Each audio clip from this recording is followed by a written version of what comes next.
Hi, everybody. My name is Sean. I am a director of photography and producer that works primarily in nonfiction commercial spaces. And today I want to talk about the power of storytelling. You know, one thing that I find in myself often, and I feel like is reflected in a lot of different communities of people who create, whether it's video, whether it's photography, whether they draw, create music, is how do I make that? Is comparing your work to other people and kind of seeing only the end product without understanding the process or really even where their frame of thinking is. And for me, one of the most liberating things that I can do is to think about the relationship of story and creative decisions. Story informs everything. And so hopefully some of the things that I'm sharing with you today can help you unblock if you're feeling kind of stuck, or if you're feeling like, I don't know how to approach shooting this thing or creating this thing. Hopefully some of these questions, or just sort of ways to think about creative decision making or storytelling can kind of help you move forward. So the first thing I want to talk about today is 5 primary questions that I usually start with, and that is who, what, where, when, how.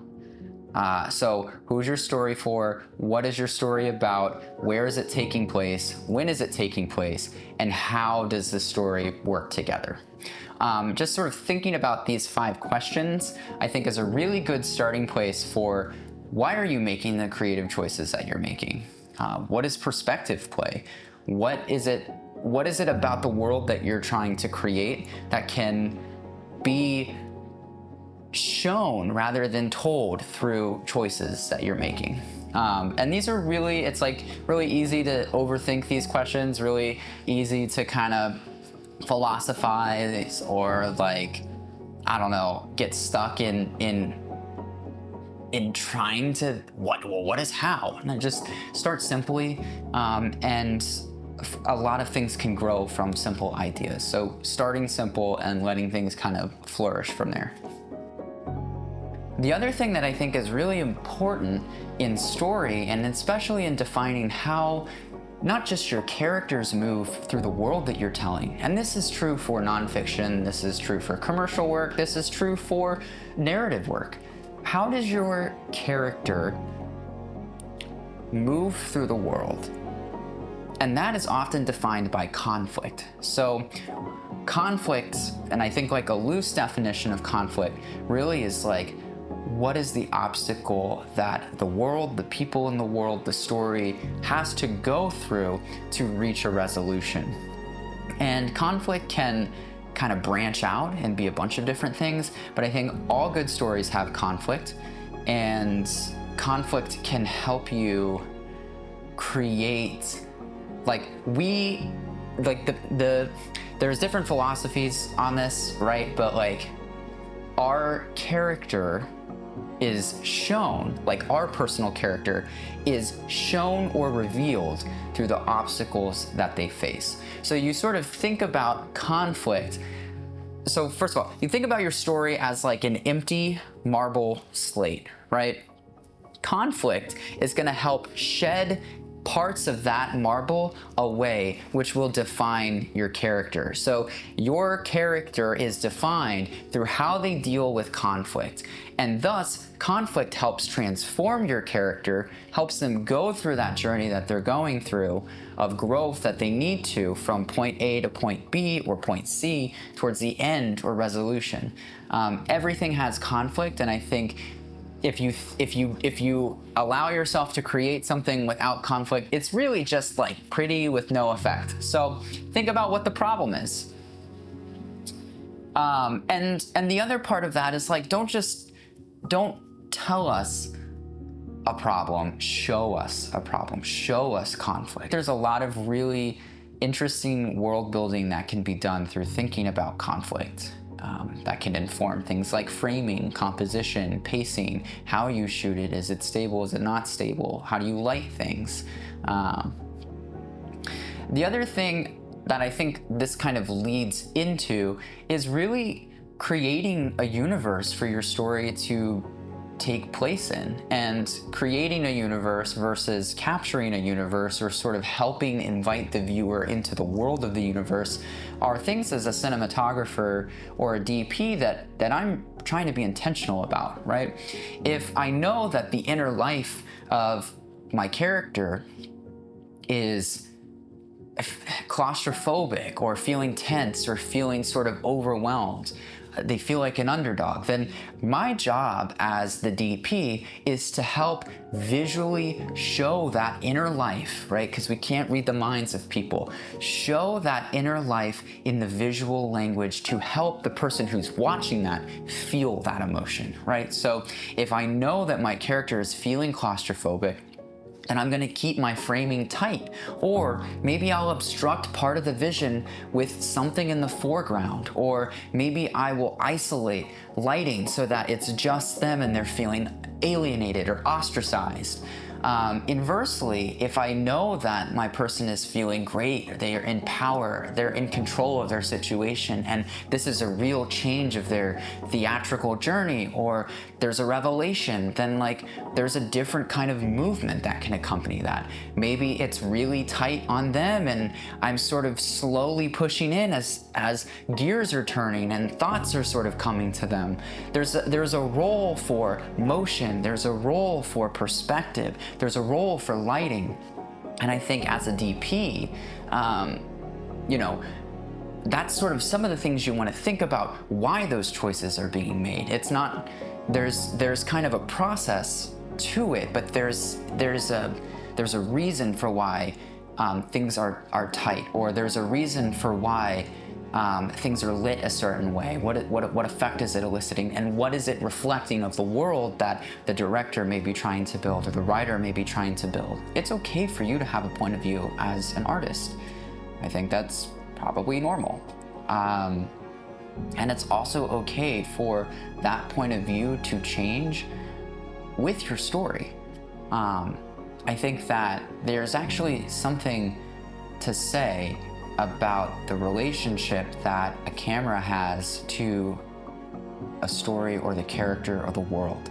It's an object of that world. It is quite literally the window that we as the audience are seeing into that world. So for that visual language to not have a point of view, to not have a bias, almost kind of feels like it's an outside object looking in, right? But to really create the world, to really create that conflict or leverage the conflict, you want to think about, well, what role is my camera playing? What role is my point of view playing in helping translate this world, helping translate this story, helping translate the conflict? And how does that perspective, how does that point of view change throughout the story, or does it? I think you can kind of play around with the idea that you as the camera operator, as you as the director of photography or DP or whatever the role, you as the camera person or as the camera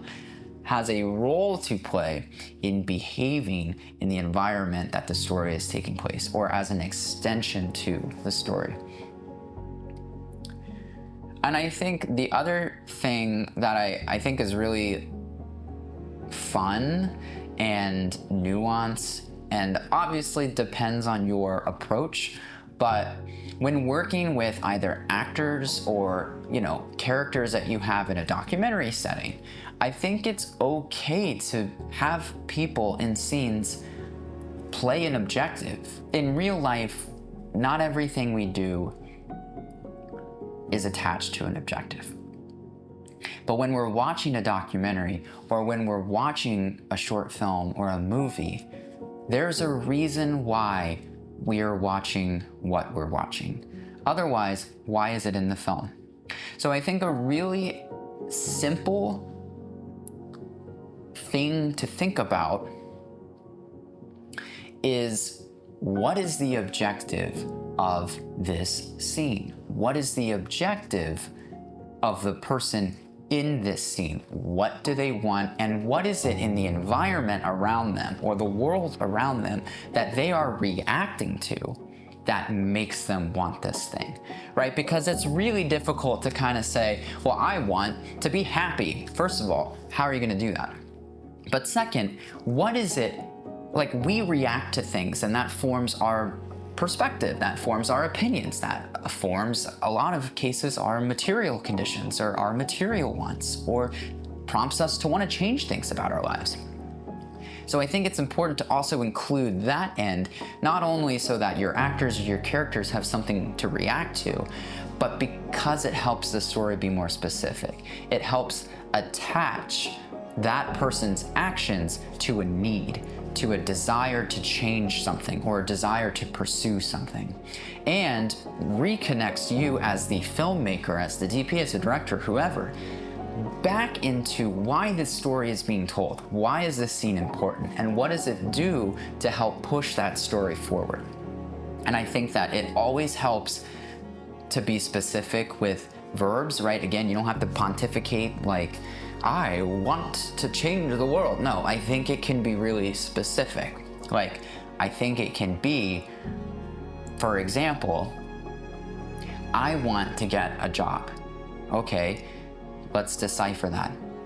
We have a scene where a person is sort of frantically applying to jobs on their computer. Let's decipher that action. Okay, maybe we're in a recession and that person is feeling the crunch of not having money. It's been 6 months, they're still without a job, and their landlord texted them. Maybe it has to be an imaginary circumstance that you're putting outside for that actor to react to or to that character to react to, but still that prompts them for that scene to move forward. What is the moment before, if you will, right? And maybe that's provided in the scripts. If you're in documentary, maybe that's a world event that requires some type of exposition. But regardless, like, that person has a want and they have something that they are reacting to in their lives that makes them want to pursue that thing. So hopefully these are 5 tools, tips, tricks, whatever you want to call them, that you can use, bring into your work, and see if it sort of helps unblock creative choices, if there's any value in that. I know for myself that really just like when I feel stuck, when I feel like, okay, I have a story I want to tell and I don't really know how to tell it, I feel like I in-gain. Like, I can see the product that I want in my head, but I don't know how to do it. I don't know how to move the pieces around to make that happen. I think when I feel that way, just taking a step back and thinking to myself, okay, this is a process, and let me just ground myself in why I want this story to be told. What even is the story? What's the problem? Who are the people? This is a really simple kind of 5-step thing that you can do to kind of help you identify some of these catalysts for your story. At the end of the day, all stories require some type of circle, require some type of journey to go through. And it's not just about making something that's pretty, it's about making something that's reflective of that journey that people go through, or that your characters go through, or that the world goes through.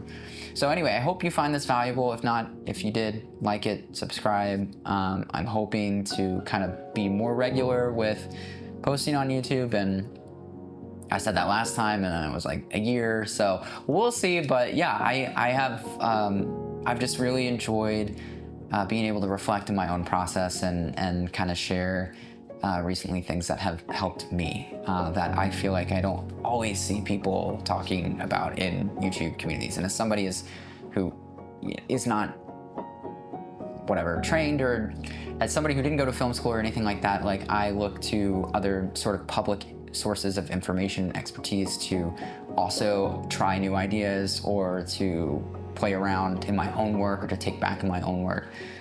So figured, let's not gatekeep information, and this helps for me, so I'm happy to share. If you guys have any questions, comments, concerns, ideas, your own process that you want to share, feel free to like, comment, subscribe below, and I'll respond. And if not, I mean, thank you guys so much. Really appreciate you guys tuning in for this, and apologies, it was literally so long since I made the last one. But yeah, anyway, let me know. Thank you.